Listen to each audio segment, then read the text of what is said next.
अथ श्री शिवमहिम्न स्तोत्रम्। श्रीपुष्पदन्त उवाच।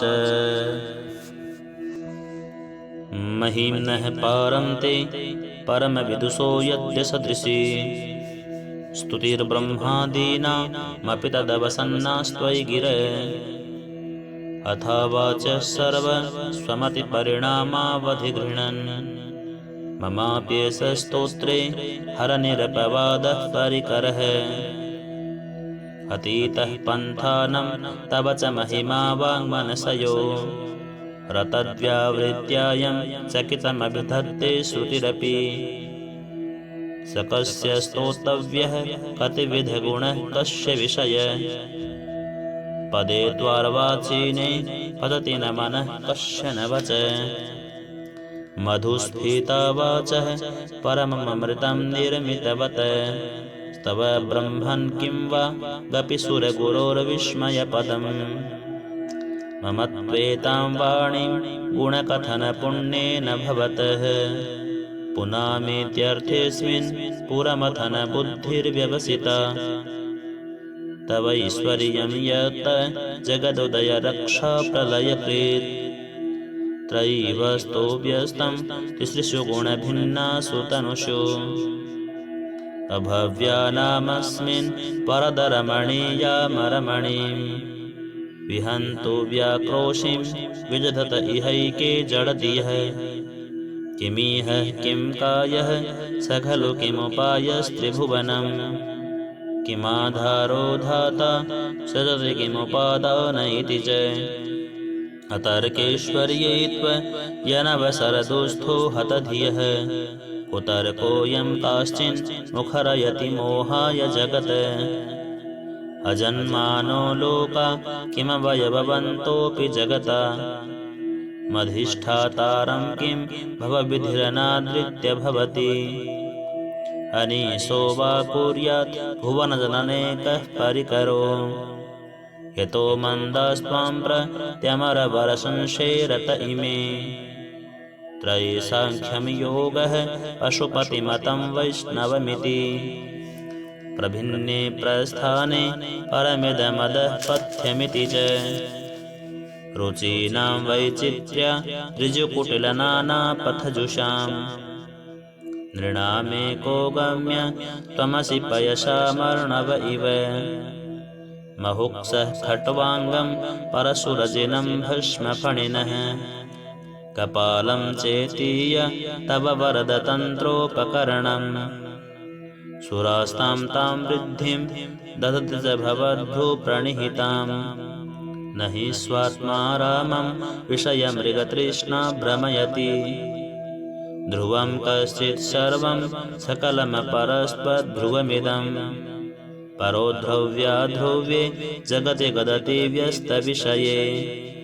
समस्तेऽप्येतस्मिन् पुरमथनतैर्विस्मित इव स्तुवन्झिह्नेमि त्वां न खलु ननुधृष्टा मुखरतया।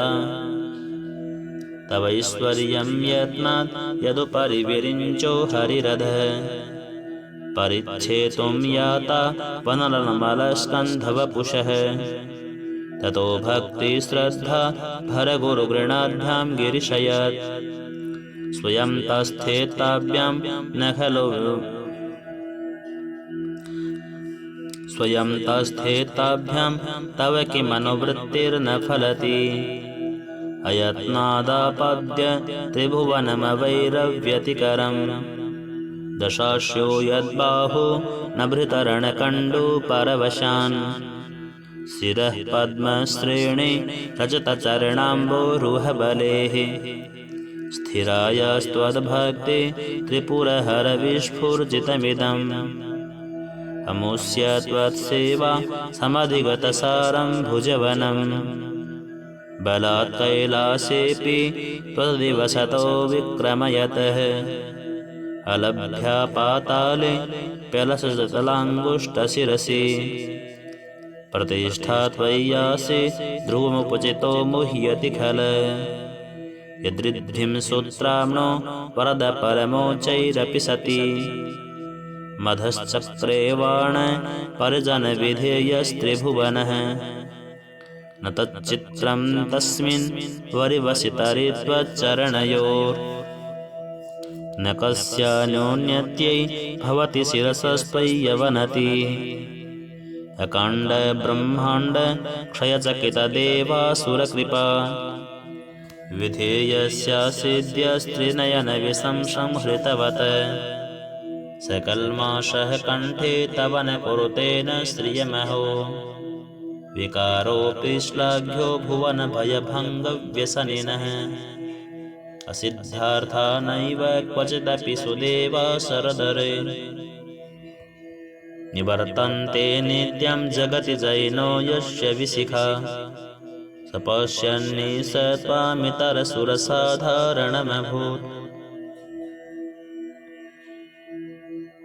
स्मर स्मर्तव्यात्मा न हि वशिषुपथ्य परिभव महीपादाद्घाताद्भ्रजति सहसा संशयपदम्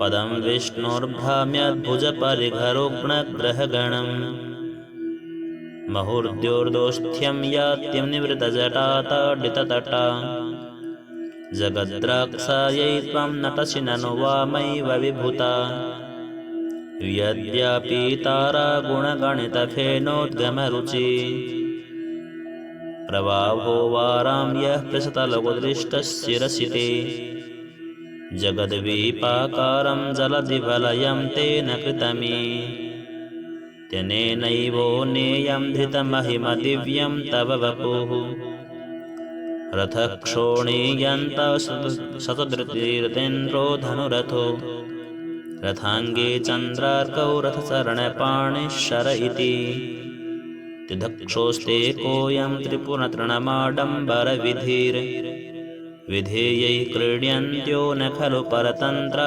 प्रभुधियः हरिस्ते साहस्रं कमलबलिमाधाय पदयो यदेको नेतस्मिन् निजमुदहरन्यत्र कमलं ततो भक्त्युद्रेकः परिणतिमशौचक्रवपुषा त्रयाणां रक्षायै त्रिपुरहरजागर्ति जगतां कृतौ सुप्ते जाग्रतमसि फलयोगे क्रतुमताम्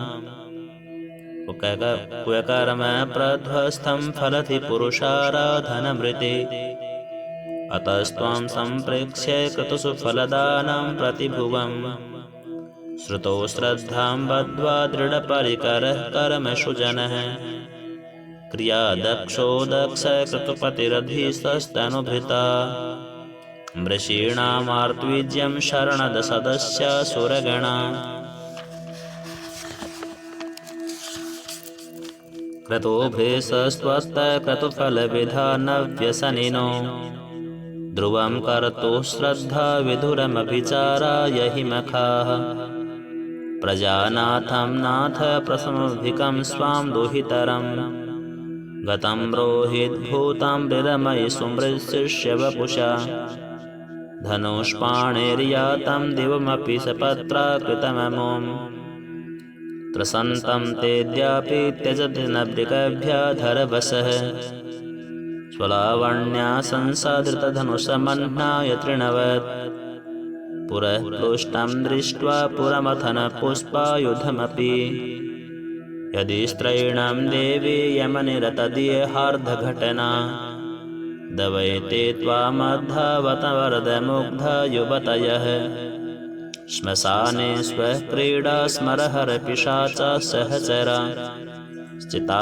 भस्मालेकस्रगपि नृगरोटी परिकरः अमङ्गल्यं शीलं तव भवतु नामैवमखिलं तथापि स्मर्तॄणां वरद परमं मङ्गलमसि मनः प्रत्यक्चिते सविधमवधायातमरुतः प्रहृष्य द्रोमाण प्रमदसलिलोत्संहृतदृशः यदा लोक्याह्लादं हृदय इव निमज्जामृतमये तदन्त्यंस्तत्त्वं किमपि यमिनस्तत्किल भवान् त्वकर्मस्त्वं सोमस्त्वमसि पयसा पवनस्त्वं हुतवः समापस्त्वं व्योम त्वमुधरणिरात्मा त्वमिति च परिच्छिन्नामेवं त्वयि परिणता बिभ्रतु गिरं न विद्मस्तत्त्वं वयमिह नुयत्वं न भवसि त्रयीं तिस्रो वृत्तिस्त्रिभुवनमथो त्रीनपि शूरात् नकारादेर्वर्णैस्त्रिभिर्विदधत्तीर्णविकृति तुरीयं ते धाम ध्वनिभिरन्वरुन्धानमणुभिः समस्तव्यस्तं त्वशरणद्गृणात्योमिति पदम् भवश्शर्वो रुद्र पशुपतिरथोग्रं सह महाम् तथा भीमेशानावितिविदविधानाष्टकमिदम् अमुस्मिन् प्रत्येकं प्रविचरति देवश्रुतिरपि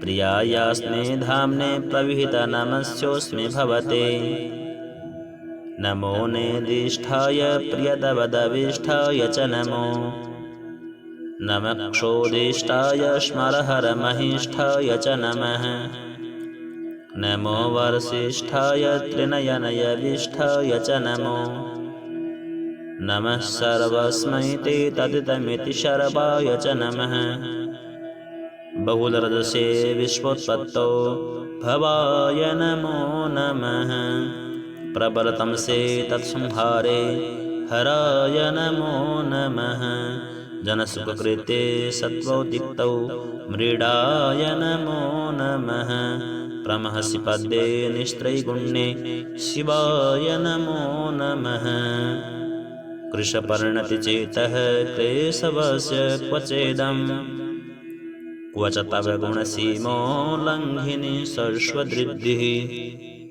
इति चकितममन्दीकृत्य मां भक्तिराधात् वरदशरणयोस्ते वाक्यपुष्पोपहारम् असितगिरिसमं स्यात् कज्जलं सिन्धुपात्रे सुरतरुवर्शाखालेखनी पत्रमूर्वी लिखति यदि गृहीत्वा शारदा सर्वकालं तदपि तव गुणानामीशपारं न याति असुरसुरमुनीन्द्रैररचितसिन्धुमूलैर्गृहीतगुणमहिम्नो निर्गुणस्यैश्वरस्य सकलगुणवरिष्ठपुष्पदन्ताभिधानो रुचिरमलगोव्रत्यैस्तोत्रमेतच्चकार अहरहर नवद्यं धूर्जटिः स्तोत्रमेतत् पठति परमभक्त्या शुद्धचित्तः पुमान्यः स भवति शिवलोके रुद्रतुल्यस्तथात्र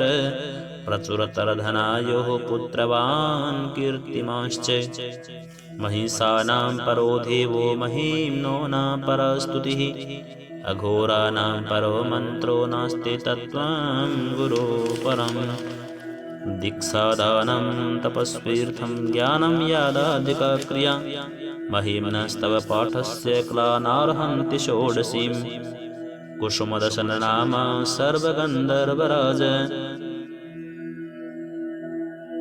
शिशुशशिधरमौलिर्देवदेवस्य दासः स खलु निजमहिम्नो भ्रष्ट एवास्य रोषात् स्तवनमिदमागार्षीत् दिव्यदिव्यं महिम्नः सुरवरमणिपूज्यं स्वर्गमोक्षैकहेतुं पठति यदि मनुष्यः प्राञ्जलिर्नान्यचेताः व्रजति शिवसमीपं किन्नरेस्तूयमानः स्तवनमिदमगोगं पुष्पदन्तप्रणीतम् असमाप्तमिदं स्तोत्रं पुण्यं गन्धर्वभासितम् अनोपम्यं मनोहारी शिवमीश्वरवर्णनम् इत्येषा वाङ्मयी पूजा श्रीमत्शङ्करपादयो अर्पिता तेन देवेश प्रीयतां मे सदाशिवः तव तत्त्वं जानामि कीदृशोऽसि महेश्वर यादृशोऽसि महादेव तादृशाय नमो